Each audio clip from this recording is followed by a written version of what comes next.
1998 और 1 जनवरी की शाम। माहौल खुशनुमा था। अडानी समूह के मालिक गौतम अडानी अपने करीबी शांतिलाल पटेल के साथ कुछ क्वालिटी टाइम बिताकर अहमदाबाद के प्रतिष्ठित क्लब से बाहर निकले। उनकी कार मोहम्मदपुरा रोड पर बमुश्किल 50 मीटर ही चली होगी कि अचानक सामने एक स्कूटर आ गया। कार में ब्रेक लगे ही थे कि बगल में पीछे से आकर एक मारुति वैन रुकी। गौतम और शांतिलाल कुछ समझते इससे पहले ही वैन से 5 लोग पिस्टल ताने निकले।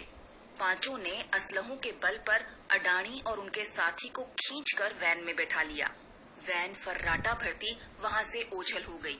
ये सब हुआ महज कुछ सेकंड में। खास बात ये कि किडनैपिंग केस का मास्टरमाइंड जेल में था। उसे जरायम की दुनिया पहचानती है बबलू श्रीवास्तव नाम से। उसने अपहरण की एक के बाद एक घटनाओं को जिस तरह अंजाम दिया, उससे अमीर कारोबारियों, अफसरों और डॉक्टरों में दहशत फैल गई। अपराध की दुनिया को हल्का फुल्का भी जानने वाले उसे किडनैपिंग किंग कहते। सटीक प्लानिंग ने अंडरवर्ल्ड में बबलू को ये रुतबा दिलाया। जब अडानी का अपहरण हुआ तब वो गुजरात में तेजी से उभरने वाले उद्योगपतियों में से एक थे। वो भारत में फॉरेन एक्सचेंज लाने वाले उद्योगपतियों में शीर्ष पर थे। उनके अपहरण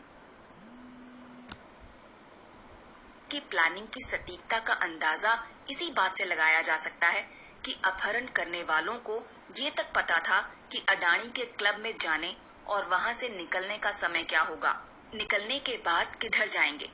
टारगेट के बारे में पूरी जानकारी जुटाकर उसके अपहरण का पूरा प्लान तैयार करके गैंग के साथियों को देना ही खासियत थी बबलू की। जब प्लान की पाई पाई वो तय कर देता, तभी उसे अंजाम देने वालों को इस बारे में जानकारी होती। इतना ही नहीं, किसी अपहरण में कहाँ के लड़के यानी गैंग के साथी रहेंगे, ये भी बबलू ही तय करता था। यूपी एसटीएफ के संस्थापक सदस्यों में रहे retired IPS officer Rajesh Pandey बताते हैं कि अडानी और शांतिलाल को किडनैप करके अहमदाबाद के एक फ्लैट में रखा गया था। फ्लैट लिया गया था किराए पर। इसकी जिम्मेदारी ऑपरेशन के चीफ फजल उर रहमान उर्फ फजलू और गैंग की एक महिला सदस्य को दी गई थी। गुरुवार की देर शाम अडानी और शांतिलाल को किडनैप करके 15 करोड़ रुपए की फिरौती मांगी गई। शनिवार की रात सौदा 5 करोड़ में तय हुआ। रकम हवाला के जरिए 2 घंटे में दुबई में इरफान गोगा को मिली। गोगा बबलू के गैंग में फिरौती की रकम लेने वाला आदमी था। फिरौती मिलने की तस्दीक होते ही बबलू की टीम दोनों को वहीं छोड़कर चली गई।